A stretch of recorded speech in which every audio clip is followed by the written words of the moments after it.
Baylor baseball is going to play in the 2026 Astros Foundation College Classic, which it's going to be played in Houston, Texas at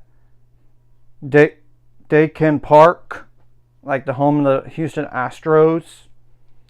And Baylor will join Coastal Carolina and Ohio State in facing Ole Miss, Texas, and UTSA from February 27th through March 1st. And this obviously will be the first time Baylor's played Texas in baseball since Texas left the Big 12 officially in 2024.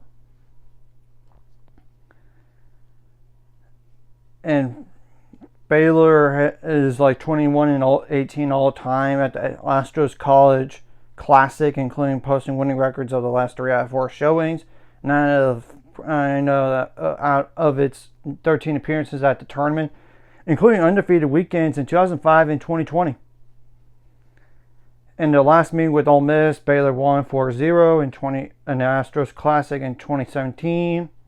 Baylor's 5-1 against the Rebels all time, and have won 5 straight matchups since the first met back in 1999 on February 12th.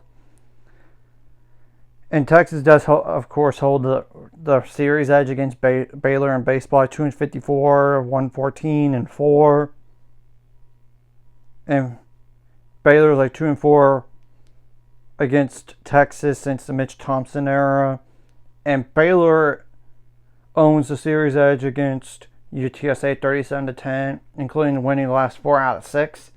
And they played in their lone meeting last year, and Baylor won that game on February 18th, 5-0. They actually have the times listed already for all these games, and I'm going to just go over it, and all the times are listed in Essential just to make things faster. So, obviously, Ohio State's going to play UTSA at 11 a.m., Baylor versus Ole Miss at 3 p.m. or later, depending on the first game, and obviously Coastal Carolina versus Texas at 10 p.m. or a little bit later, depending on what happens throughout the day on February 27th. No, February 28th, Ole Miss plays Ohio State at 11 a.m. UTSA plays Coastal Carolina at 3 p.m. and Baylor plays Texas at 7 p.m. Of course, it could be delayed and all this. Now, March 1st, Coastal Carolina will take on Ole Miss at 10 a.m.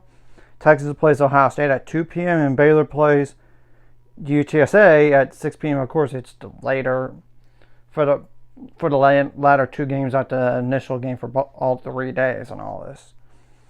And all 3 teams that Baylor's going to play were NCAA tournament teams last year. In fact, 2 of them were regional hosts, but neither made it out of the regional round if you kept track of what happened in the NCAA tournament last year. I mean, Texas was 44-14 last year, and they hosted the regional, but they lost.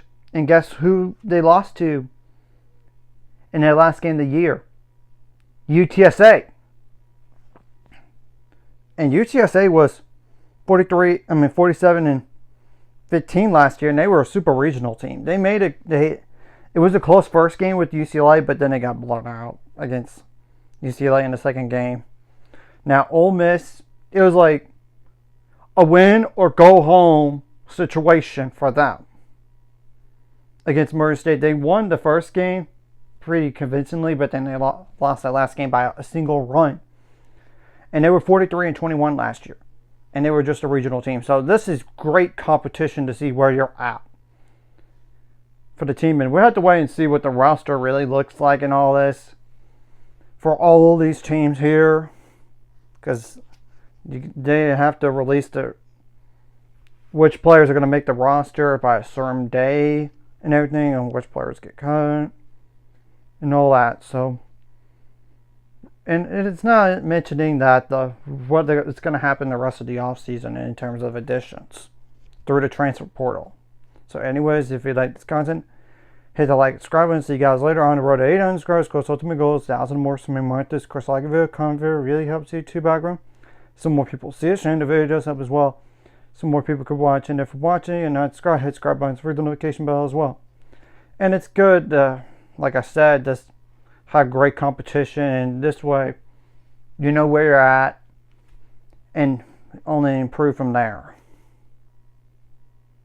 But I am hopeful that they're going to be a little bit better, and if they could just, if Baylor brings what they did in the non-con from last year to the weekend games and the bigger non-con games, maybe they flirt with an NCAA tournament bid, for all we know. But we don't know the rest of the schedule and what the conference slate really looks like, because we know you can't play everybody anymore. Too many schools with that sport, in that sport, you know.